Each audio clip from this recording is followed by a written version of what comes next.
Hello and welcome to the program. I'm Amarachi Ubani. Here's what's coming up within the half hour. U.S. President Donald Trump warns that the current peace deal with Iran is not final, speaking ahead of the signing on Friday. 6.3 magnitude earthquake hits China, leaving one person dead. Us. Congratulations are in order for Mrs. Olubukola Moyo-Babajide, who's been appointed member of the Order of the British Empire. Let's begin the world today.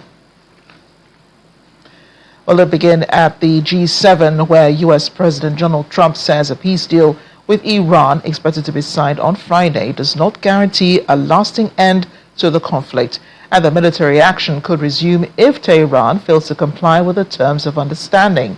Trump's remarks come as G7 leaders formally back the interim U.S. deal and called for broader regional de-escalation, including an immediate ceasefire in Lebanon. G7 leaders also pledged to diversify global energy supply routes to reduce dependence on the Strait of Hormuz following months of disruption linked to the war. People forget that. I took out Soleimani in my first term. Without that, you don't have the situation that we're in today where we dominated. We wiped out their military, and because we did that, and then we put up the blockade, which was totally effective. Not one ship got by, Steve. No, it's not final. It's a memorandum of understanding, and if I don't like it, we'll go back to shooting at them, dropping bombs on their head. If I don't like it, if they don't behave, we'll go right back to dropping bombs right smack in the middle of their head, okay? Because they've misbehaved for 47 years. I mean, the JCPOA done by Obama, he handed them $1.7 billion in cash, gave them hundreds of millions of dollars, gave them billions and billions of dollars, but he gave them $1.7 billion in cash, green cash from banks, into a Boeing 757 and flew it into Iran, and they stood at the plane. I have pictures of it, like, oh my God, look at this money he's giving us. He tried to bribe his way out. I didn't do that.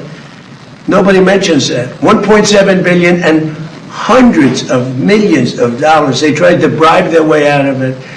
And you know what the Iranians did? They laughed at Obama and they said he's a stupid son of a bitch. U.S. President Donald Trump. Meanwhile, Iran's ambassador to Mexico, Abolfaz Pasandide, has cast doubt on the Washington deal ahead of the Switzerland signing, claiming Tehran has never trusted the United States and remains skeptical despite a recently announced agreement aimed at ending the conflict in the Middle East. The envoy argued that tensions between Tehran and Washington date back decades, accusing the United States of repeatedly interfering in Iran's affairs. Mr. Pasandide condemned the joint U.S.-Israeli airstrike of February 28th, which killed Supreme Leader Ayatollah Ali Khamenei, comparing the situation to events in Venezuela, arguing that foreign intervention would not succeed in Tehran.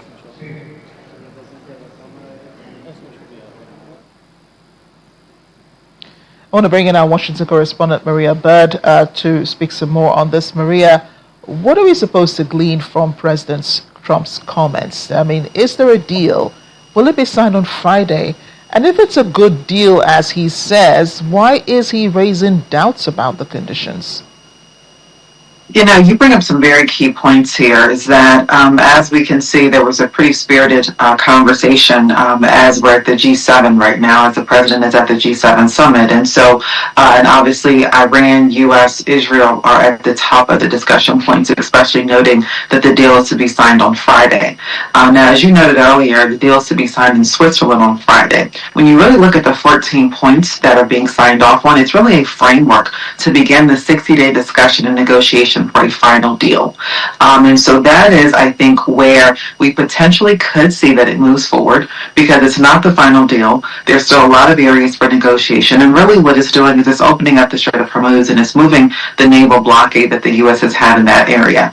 And so that is, and it's also going to potentially free up the $300 billion of access for Iran to the frozen accounts. And so that's, I think, one of the key components here. There's not going to necessarily be the clear indicators of the new nuclear restrictions. That is what's going to be negotiated over the next 60 days. And so this obviously will put all airstrikes and things like that on hold. And so it will obviously put a hold to any further casualties. The hope is in that area as well. But this is really a framework document that begins the conversations. Yes, and I wonder, if there have been any reports back in the United States as to what the European leaders really think about this deal. I mean, he was talking at the G7, and I'm sure that he's had, private conversations with each and every one of them, or perhaps, group conversations where he's talked about this deal. Perhaps there have been reports about, what each of the leaders may have said to him about it. I think the European countries have been very clear from the beginning, and there have obviously been the focus around wanting to come to a deal, wanting to come to peace in the region. But the specifics around their conversations, what we're really gathering is people are kind of waiting to see what happens on Friday. But also noting that this is a framework document, and I think the European leaders have been very clear that the greatest challenge is around the nuclear programs in Iran, and so being able to have clear negotiations there. So we'll probably begin to see more conversations, more intel and insight from these European leaders once we begin that 60-day period. Yeah, and Maria, Iran is also casting doubt over this deal. The Iranian ambassador to Mexico did claim that Tehran has never trusted the United States. Also claims the U.S. has the habit of interfering in its domestic affairs. So can we hope that a deal will be signed on Friday? Are you hopeful that it will be signed on Friday? I think every American is hopeful. Oil prices are out the roof. Americans are struggling, continuing to struggle with inflation. We know that currently, right now, our Federal Reserve Bank is in conversations, and they're having meetings to address some of the inflation issues. And so this has adversely impacted the everyday American. U.S. is in the summer season, which is a season where people are very busy traveling. And so oil prices being escalated definitely puts a damper on some of the summer and the holiday vacation time that people look to enjoy during this season. So this is, I think, a great hope. I think that along from not just being a hope, I think many people were questioning when the president stated that there would be a deal signed on Friday. But I think now that we potentially have a location, we see that even though there's doubt around what will actually happen out of this, I think that they're, from both sides, are very interested in at least having ceasefire. That is one of the greatest things that I think that to get us to Friday, I think that many from both sides are going to say, listen, we don't want to see continued airstrikes, continued casualties, especially of civilians. And so this framework potentially will allow for at least to see some ceasefire and begin negotiations. But again, as you said, and as it's been noted by the ambassador from Iran to Mexico, this has been a long-standing challenge between the U.S. and Iran. There's been obviously requests for the U.S. to kind of stay within its lane, and so the U.S. has heavily been in the Middle East for many years. So it's really going to be, I think, up until the day that we will see whether or not this actual framework agreement is signed. We'll have to wait till Friday. Thanks again, Maria. Israeli forces have carried out new strikes in southern Lebanon, according to state media, despite renewed criticism from U.S. President Donald Trump of Israel's actions in the country. Now, much earlier today, Israeli jets struck the Nabatieh al-Faqwa area and the outskirts of neighboring Kfar Tebnit. Lebanon's news agency reported that earlier today the Israeli military has not yet commented on the strike, but it's previously said it is targeting the Iran-backed armed group Hezbollah.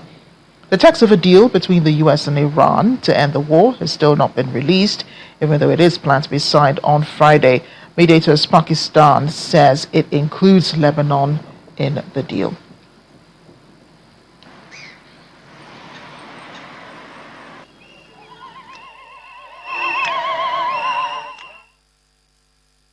Well, the war in Iran has overshadowed global politics throughout the past few months. Russia's war in Ukraine, however, is still ongoing. It's taken center stage at the G7 summit hosted by France.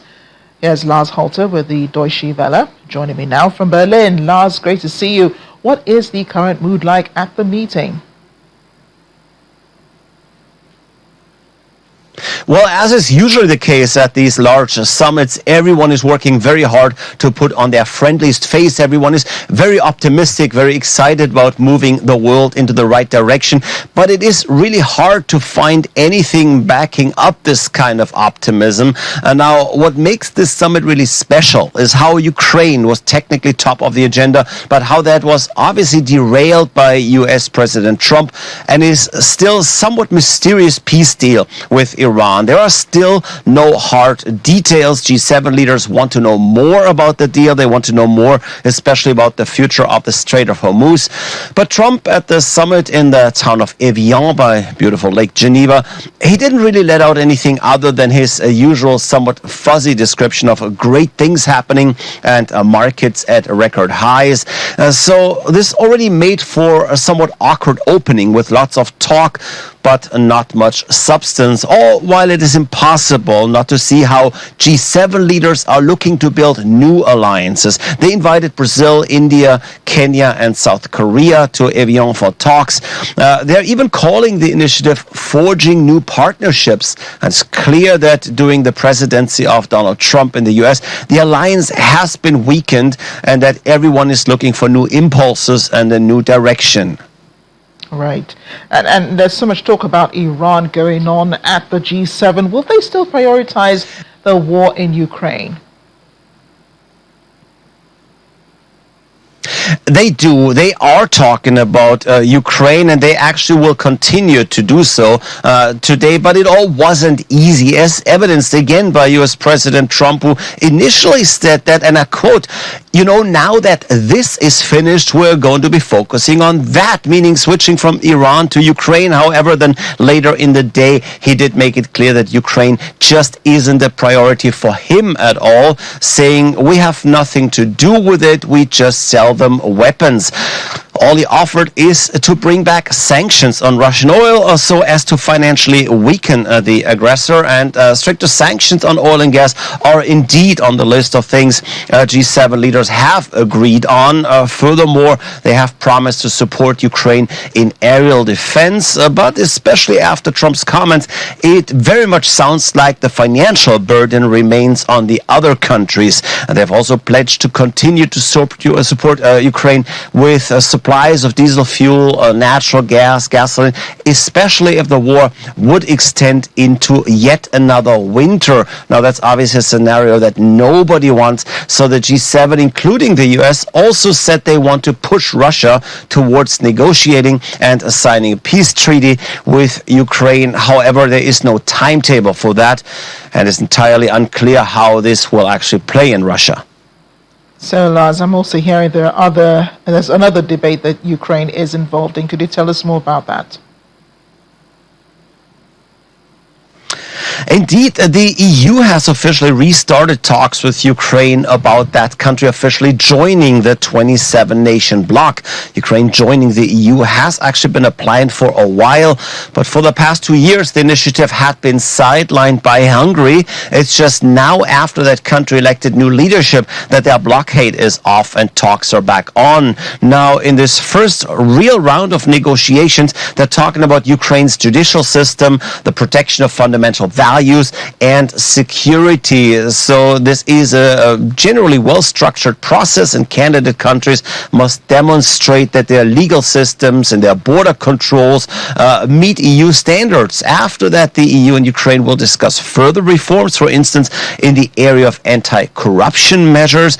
After all, the bloc wants to ensure that all the members, including, of course, the new members, adhere to certain standards, and that there will be an even playing field within the group. And I do say new members as a plural, by the way, as Moldova is also in discussions with the EU, those talks running parallel to Ukraine's talks.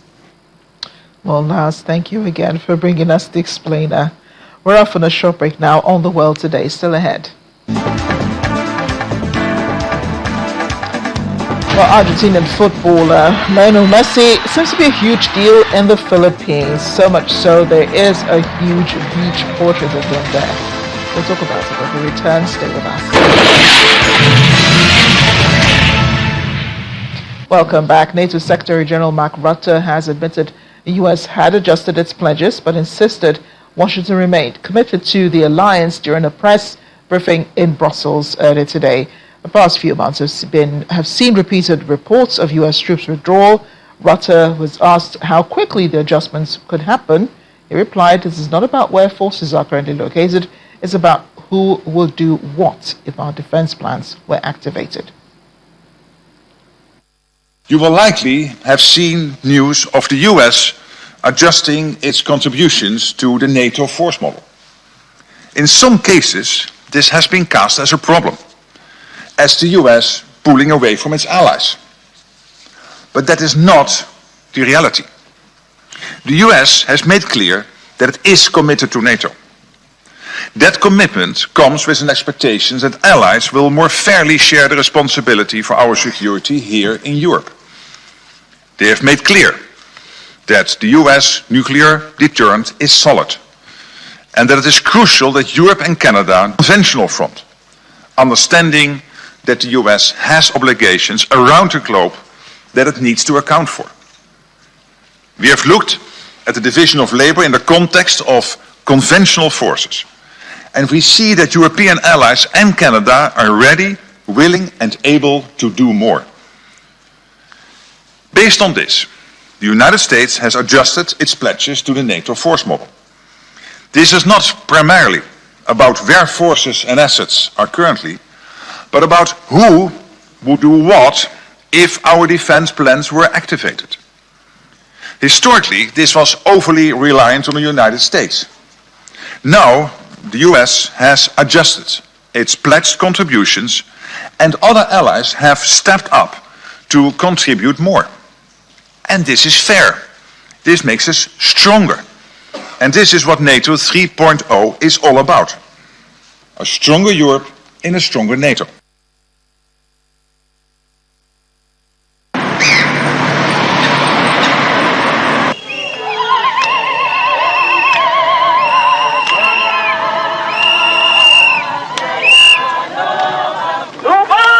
We're in South Africa, where anti-immigration protesters are demanding tougher action on undocumented migration in the country. The demonstrations come as South Africa marked Youth Day on Tuesday, an annual public holiday commemorating the 1976 Soweto uprising, with protesters echoing sentiments that law enforcement officers who accept bribes are also criminals. The Soweto uprising began on June 16, 1976, when thousands of black students protested against oppressive apartheid education laws. This year's anniversary comes amid highly charged domestic debate over undocumented migration ahead of an unofficial June 30 deadline set by anti-immigration groups calling for undocumented foreigners to leave the country.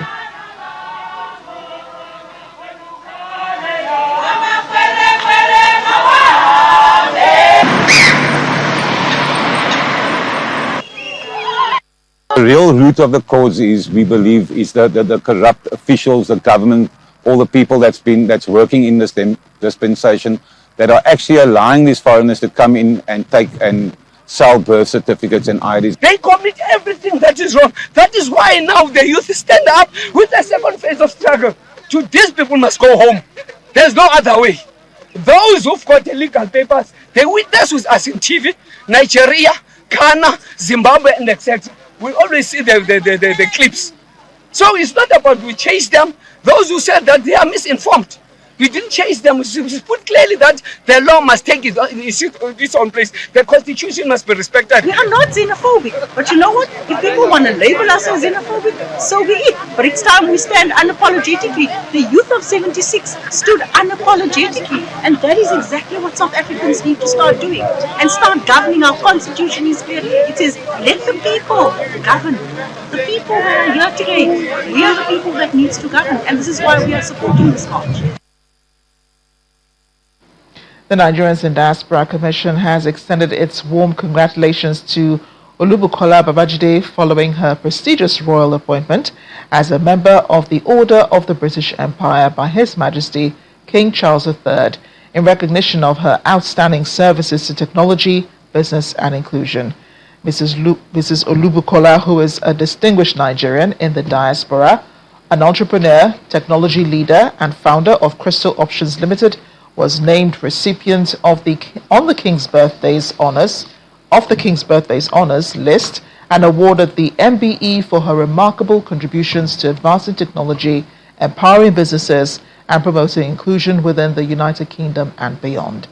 NIDCOM boss, Honorable Abike Dabiri-Erewa, described the honor as a well-deserved recognition of excellence, innovation, and impactful leadership, noted that Mrs. Olubukola's achievements continue to bring pride to Nigeria and the global Nigerian diaspora community. She said the award further underscores the significant contributions Nigerians in the diaspora are making in their various fields of endeavor, contributing to economic growth, technological advancements, and social development in their countries of residence while maintaining strong ties with Nigeria.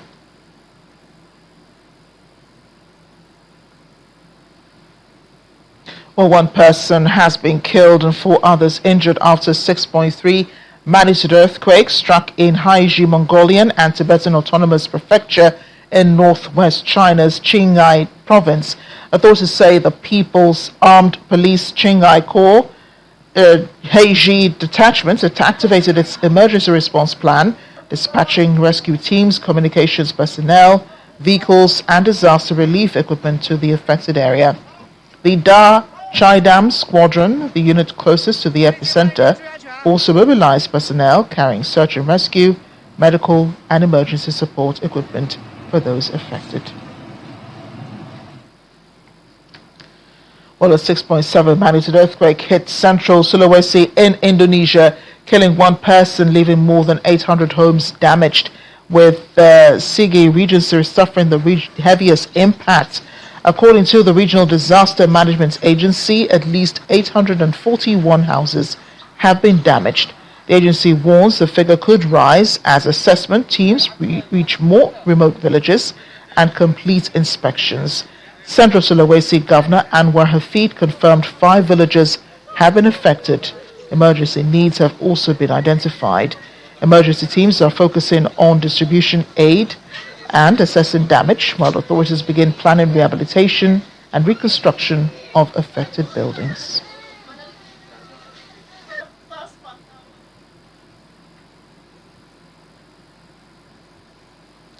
And as we end the program today, Filipino artist Roderick Papalo Saranza has turned the beaches of Tandang City into his canvas, using sand and virtual reality tools to create large-scale portraits. According to him, he previously worked as a wedding photographer and videographer, but his business stalled when the COVID-19 pandemic shut down public events. After years of depression and uncertainty, he's turned to sand art. Using virtual reality goggles, Saranza maps out the initial outlines of his beach murals. Once the carving and shading are complete, he flies a drone overhead to check the details and capture the finished work. From the ground, the process can be difficult to interpret, but from above, it's really clear. They come into focus, helping his work reach millions of viewers.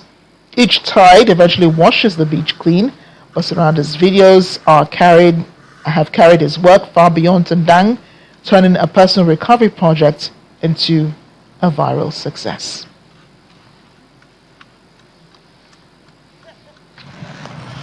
Pininta ko si Nisi para sa World Cup. And some painstaking art. Thanks for watching The World Today. I'm Amarachi Ubani.